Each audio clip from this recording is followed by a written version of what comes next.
follow the crowd, he won't complain of those who do. Rank and reward make no appeal to him. Disgrace and shame do not deter him.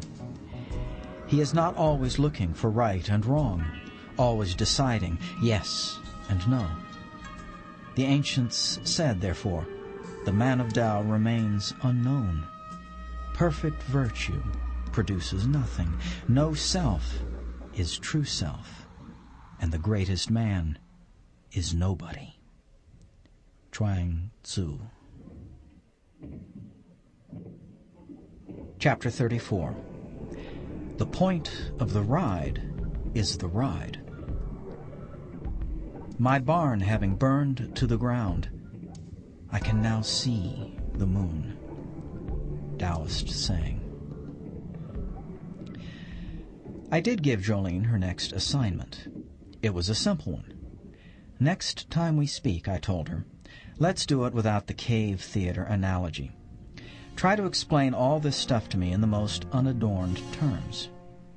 And when she shows up ready to do it, I'll let her proceed, but not for me.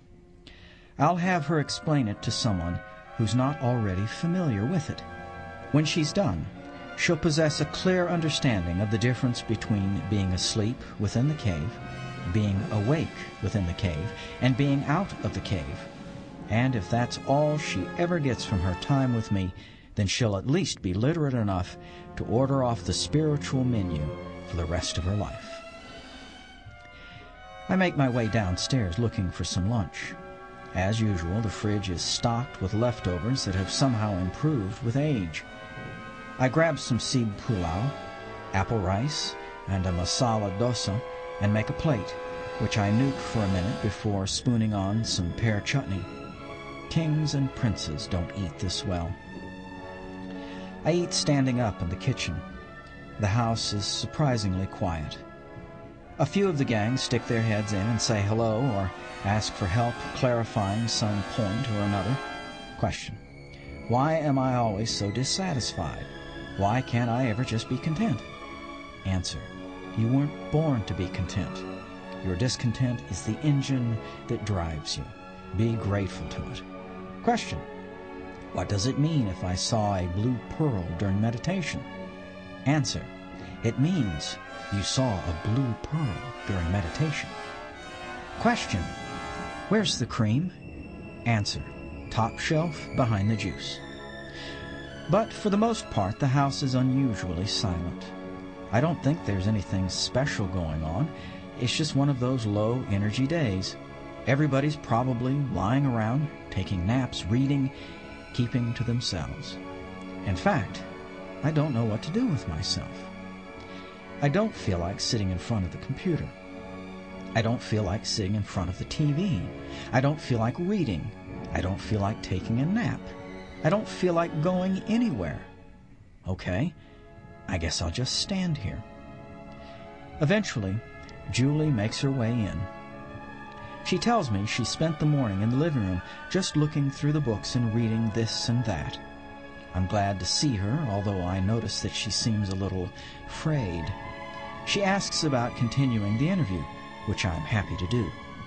She goes to find her purse where her tape recorder and notes are.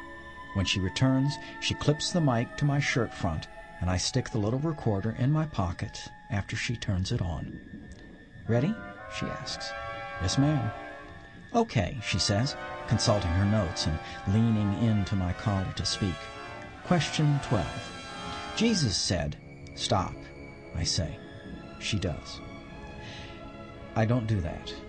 I don't respond to statements like that. I don't because I can't. We don't know what Jesus said, why he said it, or if there even was a Jesus. Now, if Jesus comes into the kitchen right now and starts talking, I can handle it. I can deal with him. I can hold my own with anyone on this subject. What I can't deal with is any statement that begins with, some book says that some dead guy said. See what I'm saying? Julie nods. Make sense? Yes, she says. It makes perfect sense. I'm surprised I've never heard anyone say it before. In the process of waking yourself up, you quickly realize that there's no outside authority. You have to verify everything yourself. If you adopt something someone else said, it's only after you have verified it for yourself. If Jesus, Buddha, or Lao Tzu made it, you can make it. There's no choice about this.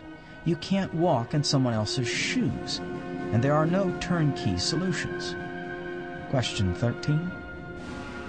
She smiles. Question 13. We touched on belief last time we spoke, and you said that you don't operate at the level of belief. Did you mean that you don't have any faith or beliefs? Not a bad question. I can see where readers might wonder, but I have to think about who I'm really speaking for, about what's really going on here. Someone in my position never encounters an impartial observer, and nothing I say is ever really about me. The answer isn't that I am or am not a person of faith or belief. End of Disc 7.